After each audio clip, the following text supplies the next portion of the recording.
रेणुका की शादी कुछ ही दिनों पहले शास्त्री नगर में हुई थी। रेणुका बहुत ही आलसी लड़की थी।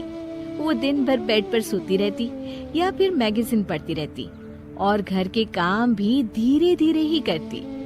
एक दिन उसकी सास उसके पास आती है।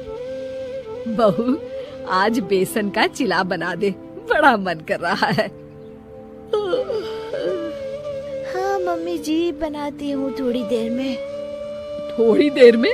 अरे थोड़ी देर में तो रात के खाने का वक्त हो जाएगा बहू। अच्छा मम्मी जी, तो फिर आप रात का खाना ही खा लीजिएगा ना।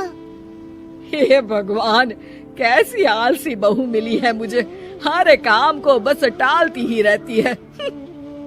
रेणुका दिन भर बस आलसपना ही करती रहती। एक बार रात के खाने पर सब बैठे हैं तो रेणुका का पति कहता है, अरे ये क्या, आज फिर से करेला?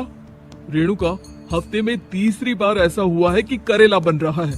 कुछ भी बना लिया करो। अरे इतनी सारी सब्जी मिलती है मार्केट में। हाँ, पर अब कौन मार्केट जाए और सब्जी लेकर आए, इसीलिए जो था घर पर वही बना दिया। बहू, फ्रिज खोलकर देखती तो पता चलता कि सारी सब्जियां रखी होती है, पर तुम्हारा आलसपन खत्म हो तो तुम्हारी नजर जाए ना।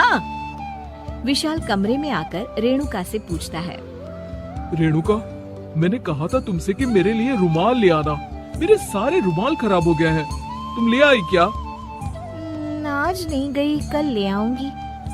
ओफो, पिछले 4 दिनों से मैं यही सुन रहा हूँ। बिना रुमाल के ऑफिस जाना पड़ रहा है। तुम तो बहुत ही आलसी होती जा रही हो रेणुका। आपको रुमाल की जरूरत है ना, तो खुद ही खरीद लीजिए ना। हाँ, अब वही करूँगा। तुम्हारे भरोसे बैठा रहा तो कुछ नहीं होगा। एक दिन दरवाजे पर बेल बज रही होती है और रेणुका सोफे पर बैठी होती है, पर आलस में दरवाजा खोलती ही नहीं। अरे बहू, कितनी देर से बेल बज रही है? क्या कानों में रुई डालकर बैठी हो जो सुनाई नहीं दे रही बेल? मम्मी जी, अब आप आ ही गई है तो आप ही खोल दीजिए ना दरवाजा। क्यों मुझे ताना मारकर और देर कर रही हैं?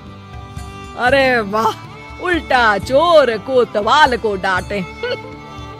सास दरवाजा खोलती है तो उसकी पड़ोसन दरवाजे पर खड़ी होती है।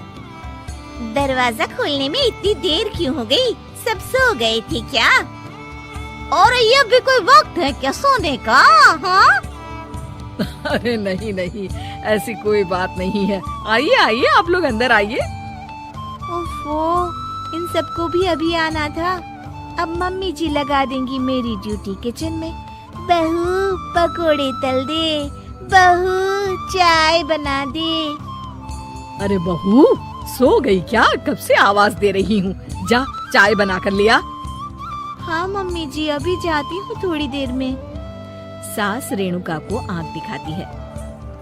मतलब थोड़ी ही देर लगेगी चाय बनाने में, अभी ले आती हूँ, बस झटपट।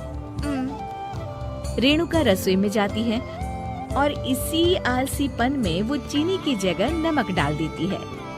जैसे ही सब चाय का घूंट भरते हैं, चाय थूक देते हैं। थू थू थू, ये कैसी चाय बनाई है तूने रेणुका? इसमें तो सारा नमक भरा है। हाँ, और ये पकोड़े, इसमें इतनी मिर्च है कि मेरी तो हालत ही खराब हो गई खाकर।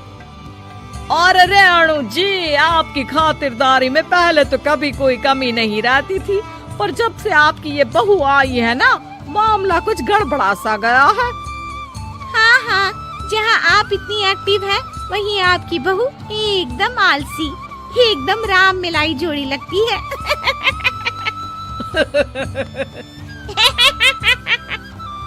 अच्छा जी, चलते हैं अब।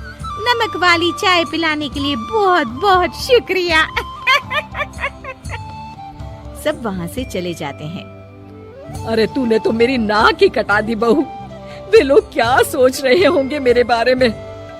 मम्मी जी, मैंने तो शक्कर ही डाली थी, पता नहीं नमक कैसे बन गई शक्कर। शक्कर नमक नहीं बना बहू रानी, तुम्हारा ये जो आलसपना है ना, ये उसी का नतीजा है। सॉरी मम्मी जी, अब मैं ये आलसपन छोड़कर सारे काम अच्छे से मन लगाकर करूंगी।